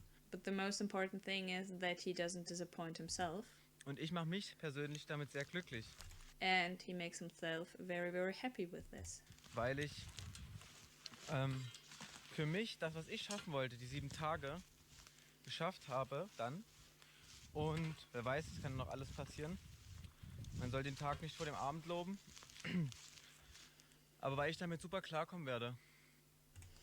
Yeah, so because he made his 7 days, and he will be super, super happy and glad about this. And this is what he wanted to do. And yeah, so he is enjoying this. Ich mache es zwar anders, ich werde zwar außerhalb der Wertung sein, ich werde disqualifiziert. Aber es wird mich glücklich machen und darauf kommt es ja im Leben an. So, but he's already disqualified. So, and he says like, yeah, I will be disqualified. He is already, but and it makes him happy, and this is what life is all about, to be happy. That's what he said. Dass man glücklich ist. Und jetzt habe ich mir gedacht, weil wir so geilen Sonnenschein haben, gehe ich einfach mal eine Runde schwimmen. And because we have so great weather and so much sunshine, I thought I'd just go and swim for a little bit. Woohoo! Beste Leben! Best life! Freunde, in einer halben Stunde geht die Sonne unter. Und ich habe heute wirklich nicht viel gemacht, außer hier rumzuliegen. Ich muss nur noch Zähne putzen und dann kann ich ins Bett gehen. Guys, in half an hour the sun will set, and I just really didn't do much today.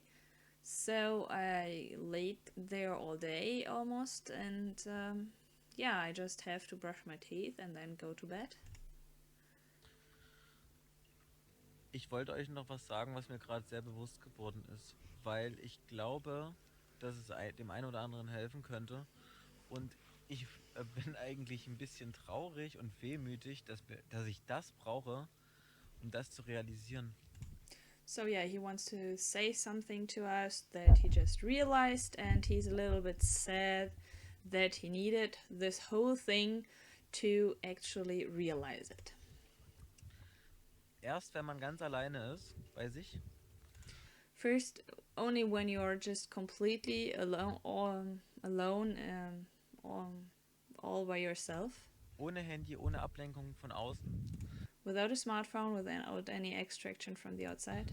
Dann realisiert man erst, wer einem wirklich wichtig ist im Leben. then you just realize who is really important for your life. Und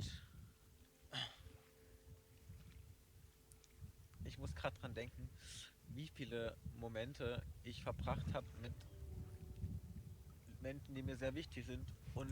And he's just realizing how many moments he had with people that were really, really important to him. Parallel dazu am Handy war und irgendwas Unwichtiges gemacht habe. And that he spent his time on this phone while he was with that very important person and has done something absolutely not important on the phone. Total unnötig ist, statt den Moment mit den Leuten zu genießen. So to do something absolutely unnecessary instead of enjoying the moment with the people. Und jetzt vermisse ich diese Leute sehr. And now he's missing these people a lot. Und denke mir so, scheiß doch auf das Handy, Alter. Scheiß doch. And he says like, give a dang on this phone, auf Social Media und so weiter. And give a to social media and so on. Die Zeit mit den Leuten ist so unbezahlbar. The time with those people is so, you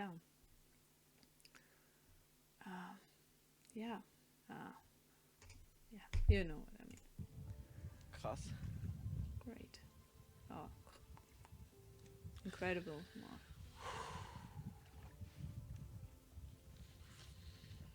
Ja, es ist ein sehr emotionaler Moment. Einfach. First of all, it's a very, very emotional moment. Es ist wunderschön hier, aber trotzdem it's wonderful out zeigt there. einem das so krass. But it shows you so was eigentlich wirklich wichtig ist im Leben. What is really important in your life. Oh. So schönes Wetter und so einen phänomenalen Sonnenuntergang. So nice weather and such a beautiful sunset. Habe ich mir für meinen letzten Abend gewünscht und habe ihn bekommen. This is what I wished for my last night and I just got it. Mega geil. Jetzt geht's das letzte Mal hoch zur Trollhöhle. So now it's getting up to the troll cave for the last time. Das letzte Mal wird dort das Bett bezogen. The last time I will make my bed. Und dann geht's morgen früh hier runter auf die Halbinsel. And then tomorrow morning it will go down to the peninsula. Und dann wird der Tag hier verbracht und am Ende, am Abend, lasse ich mich abholen. And then at the end of the day I will get picked up. Oh, look at this tree. Nice. Nice, yeah. War bisher der allerbeste Tag von allen. It was the best day of all. Ja, was kann ich eigentlich sagen? Ich habe eigentlich den ganzen Tag unten nur an der Insel gechillt, am Strand gelegen, bin baden gegangen, habe mich nackt gesonnt. Yeah, so, what he did the whole day was like, he went swimming a little bit and then he laid in the sun completely naked and enjoyed the day. In diesem Sinne, meine Freunde, gute Nacht. In this Guten sense, Morgen. good night. And good morning. Ich wurde wieder geweckt von der lieben Sonne. Die He was woken up by the lovely sun. liebe Sonne scheint hier nämlich rein zu mir. Ich freue mich, dass heute der letzte Tag ist. Das war die letzte Übernachtung. Jetzt wird So he is super, super happy that this is the last day and that this was the last night. frühstückt, Heidelbeeren. Dann wird And then he will have his breakfast, some blueberries. hier abgebaut, alles zurückgeräumt und dann jetzt runter zur Halbinsel. Denn dort wird heute für den letzten Tag nochmal eine Schwitzhütte angebaut. So yeah, then he will now get everything, will tear everything down and put everything back because for the last day, he goes down to the peninsula and for the last day it's a sauna, but it's like a sweating hut or I don't know. So yeah, you will see what he's doing. Angezettelt. Dann lasse ich mich heute Nachmittag, Abend abholen. So this afternoon, evening, he will let him get picked up. So, bevor ich abbaue, zeige ich euch nochmal kurz einen Überblick. Da unten ist das Wasser. So before he putting everything down, he will show us. So there's the water. So, da schräg unten ist die Halbinsel. So there's the peninsula. Hier ist mein Schlafgemach. Here, there is a Hier shelter. unten ist meine kleine Trollhöhle. Da habe ich schon das Holz There's beiseite this gelegt. troll cave Falls mal and wieder irgendein Abenteurer hierher verirrt, kann er das verwenden. yeah, he already prepared some wood, and just in case some adventurer is going up there, then he has already firewood and can use it. Das kann ohne Bedenken hier im Wald bleiben, weil das kommt ja auch aus dem Wald. Das ist alles Totholz gewesen. And yeah, it just can stay there in the forest because it came out of the forest. It's all dead wood. Und So. wenn nicht, schimmelt es da halt weg. And otherwise it's rotting away there. Und ist vielleicht Heimat für irgendwelche Käfer oder so. And will be the new housing for some bugs. Dann nehmen wir mal die Säge mit. Then we will So. take the saw, Handschuhe habe ich dabei. Jetzt gloves, suchen wir uns erstmal eine Birke, die wir gleich doppelt verwenden können. Einmal die frischen Triebe für die Schwitzhütte und einmal den Stamm sozusagen. So now he is looking for a birk. He can actually use twice. So the first, the small twigs for in this hut, and the stem. Als Ständerwerk für unsere Schwitzhütte. So and the stem is for building up this hut.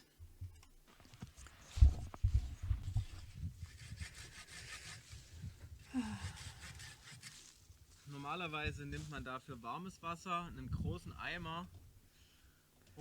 Usually you take for this warm water, well, actually hot water, and a big bucket. Und lässt das Ganze 24 Stunden einwirken. And let it sit for 24 hours. Die Zeit haben wir jetzt aber leider nicht. But he doesn't have the time for Deshalb this. müssen wir uns mit weniger zufrieden geben. And this is why you have to be okay with less. Wir haben nur 3 mal 3 Meter. We only have 3 times 3 meter. Kurzes Update. Short update. Ich habe einmal ringsherum Steine gelegt, die So. sozusagen die untere Sperrschicht bilden sollen. Dann habe ich hier oben das nochmal mit nachgespannt sozusagen. 100% dicht werden wir es nicht kriegen. You won't get it, yeah, completely shut in. 100%. You won't get it. Aber das ist kein Problem, denn wir werden es dafür umso heißer machen. But that's not an issue because we will just make it a little bit more hot in there. Therefore. Hier drin sind die Steine auch schon parat. Hier drin ist schon eine Luft. Also das ist jetzt schon warm hier drin. So the stones are already prepared and the air inside is already pretty warm. Richtig krass. Really Das great. lässt mich guter Dinge sein, dass das That makes him hopeful nachher auch schön ballern wird. that this is going to be like really, really hot. Weil wir müssen hier ein Feuer machen, was den ganzen Tag brennt. Was von jetzt an bis zur Abholung brennt. So we now have to make a fire that's burning the whole day that will start to burn from now on until the guys are picking me up. Material haben wir ja genug hier, was wir verheizen können. There's Und das enough Wichtige ist, wir material. müssen da viele kleine Steine, so faustgroß, vielleicht ein bisschen größer reinschmeißen, die richtig rot glühend werden müssen. So, and he has to get a lot of small stones in there that have to be red glowing and yeah. Außerdem müssen wir uns ein Werkzeug bauen, aber da habe ich schon den Birkenrest im Blick, womit wir die Steine rausnehmen können. And then we have to build a tool with which we can actually pick out these hot glowing or red glowing stones out, but I already have some birk leftovers in my mind. Die Steine legen wir dann auf meinen Deckel vom Topf und ziehen den mit den feuerfesten Handschuhen, ziehen wir die ins Zelt rein. So we will put the stones onto my pot cover, and then we are pulling them with my gloves into this hut. Es muss halt relativ schnell gehen, It has to be really, it'll be very, very quick, damit ihre Hitze nicht verlieren. so they are not losing their heat. Ja, unser Birkensud steht auch schon auf dem Feuer. Es soll nicht kochen, aber das soll ein bisschen warm werden, dass die ätherischen Öle aus den Blättern und so rausgehen. Ich denke, das wird ganz gut so werden. Wird schon alles klappen, so wie ich mir das vorstelle. Feuer? Yeah, so his birk leaves, and they are are supposed to get warm but not hot, so these oils are getting out of the leaves, and yeah. I worked in the sauna, and the Wenig, of course, was my favorite. I loved it. I just loved it. And I loved doing a mess around this and just leaving the people behind with having the leaves stick to their faces, all over their bodies. I just enjoyed it. I loved it. Wir sprechen das an. Das sollte jetzt erstmal keine Betreuung mehr brauchen. Das Feuer am letzten Tag übertrifft nochmal alle bisher dagewesenen Feuer. Möge der Wahnsinn beginnen. Let's insanity start. Na dann, mal Well los. Das wird auf alle Fälle spannend. So, this is getting to be very, very excited. Wir fangen mal mit Exciting. dem an, wo ich schätze, dass es am leichtesten wird. So, let's start with what I think will be the easiest. Ich habe mir so einen kleinen Griff an meine Pfanne gemacht. So, I made a grip on my pan.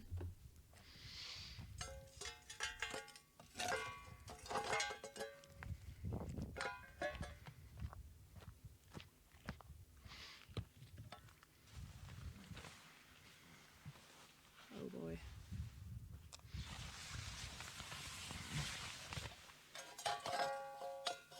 Nummer 1 kommt dahin. Number 1 goes there. Oh, scheiße. Ist das geil. Oh dang, is this? So, jetzt müssen wir hier erstmal... ob ich hier drin überhaupt überlebe? If I will survive it in here. Freunde, zu russische Banja. Wir machen heute mit Birkensud. Und los geht's, Freunde. Oh, das riecht so geil, Leute. It's so riecht wie good. bei echte Banja. Smells das like ist real. super. Und wir nehmen hinzu 2. Ja, jetzt ein bisschen Dampf in die Bude. Now we're getting some steam. Woo. Alter, ich fühl's so sehr. Russische Banja in Schweden. Oh.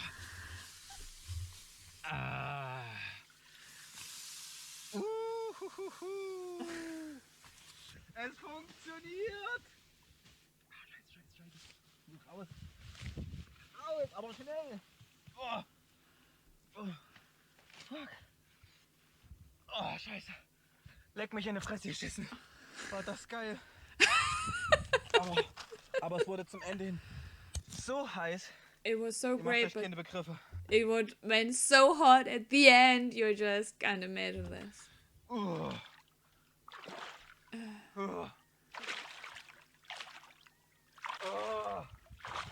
Ja! Ja, Mann! Geil!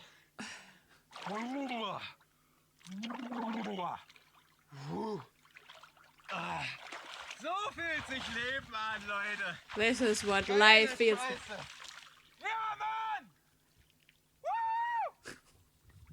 Wir kippen einfach den Rest, was hier noch drin ist, mit Ema rauf. So we will just Action. take the rest and put it on there. And action.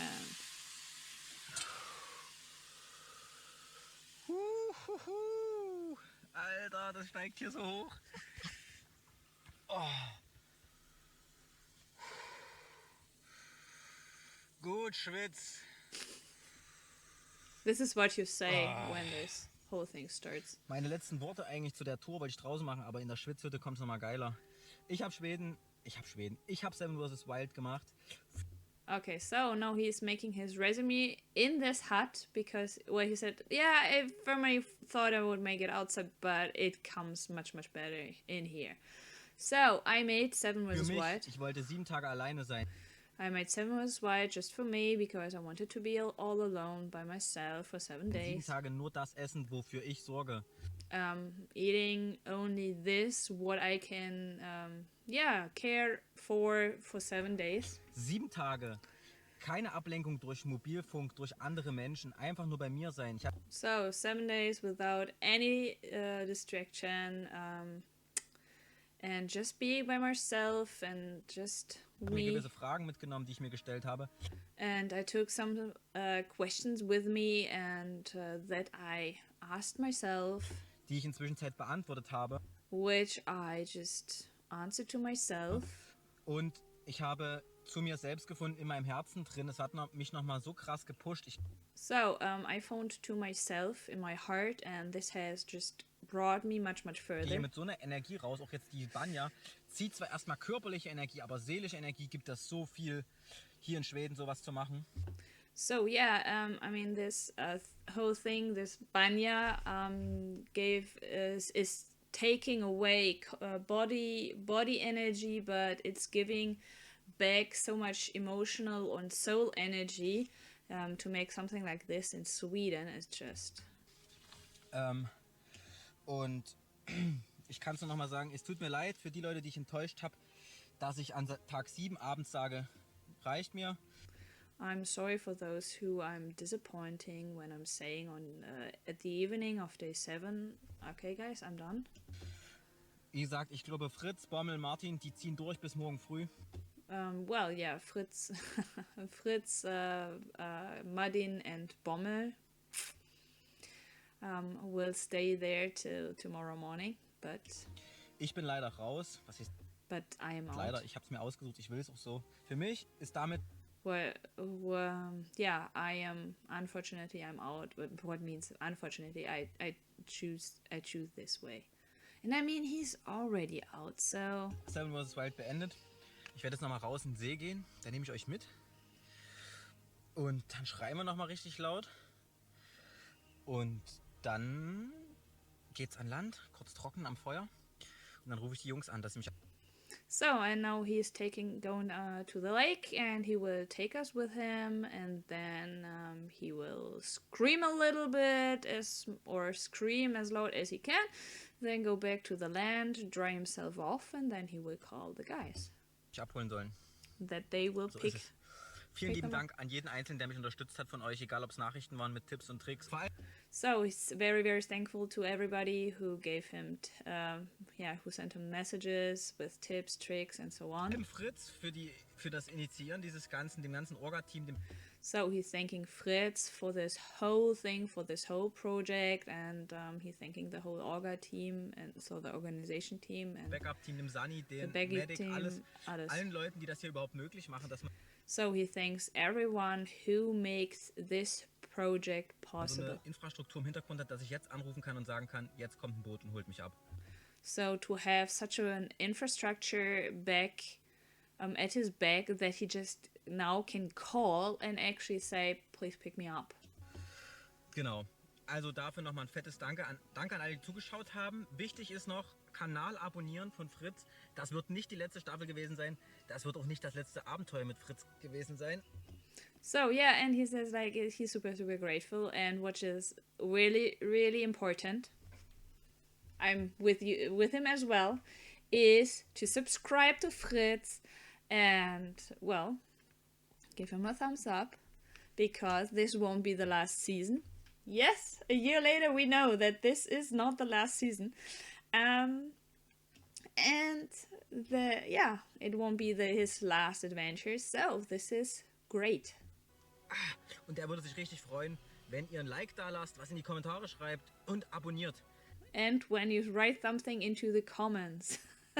Das findet er richtig geil. This is something he will just enjoy incredibly. Ich finde es auch richtig geil. Und ich danke euch. Raus in den See. So, and he's very thankful, and now he's going out into the lake. Wahre Freiheit für die 7. Pure freedom for the 7.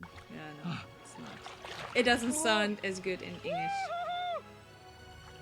Danke, Schweden! Jetzt wird das Rescue Team angerufen. Ich brauche eine Abholung. Bis gleich.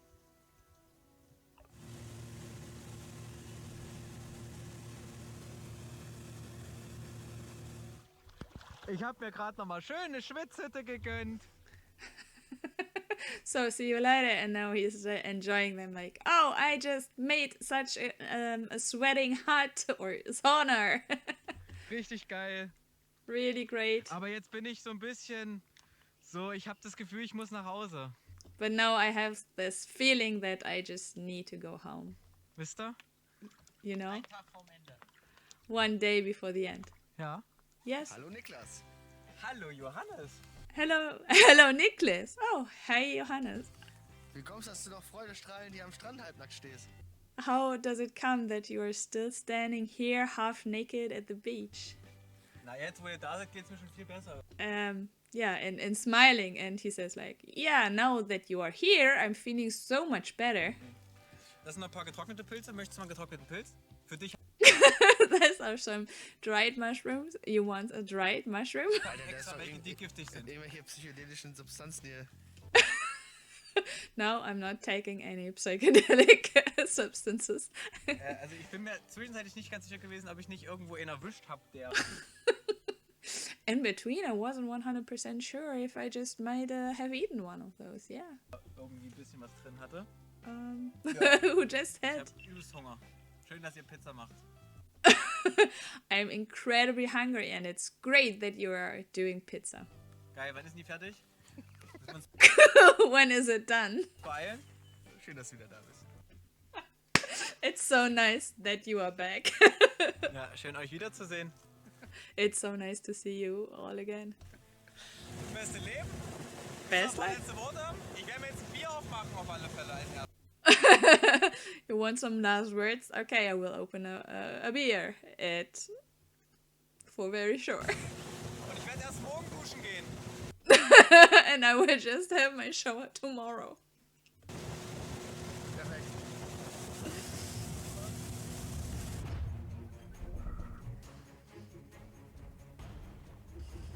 Der letzte Sonnenuntergang.